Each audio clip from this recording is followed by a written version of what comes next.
व्यक्ती गेला तरी प्रेम संपत नाही ना. नाही संपत. आपण का बरं संपू द्यायचं? त्यांना संपून नाही दिलं आपल्यासाठी तर आपण कशाला संपू द्यायचं? आपण पण मरेपर्यंत ते प्रेम जपलं पाहिजे. जसं तो मरेपर्यंत माझ्यासोबत, मी त्याच्यासोबत होते, तसं माझ्या मरेपर्यंत तो पण माझ्यासोबत आहे.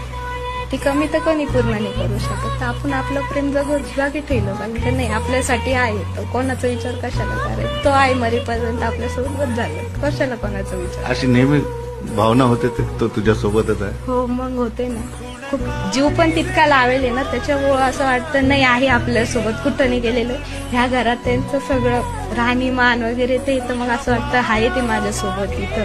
असं इथं पण बसलं तर वाटतं नाही नाही तिथं त्या घरात बसेल आहे म्हणून आमच्या रूम मधून, आणि लगेच मला आव देईन का ये बाबा इकडं म्हणून. यालाच प्रेम म्हणतात ना. हो यालाच पण ते जपणं पण खूप महत्वाचं राहतं. विसरणं आवडत असतं. विसरायचंच कशाला? ध्यानात विसरायचंच कशाला ठेवायचं. विसरायचं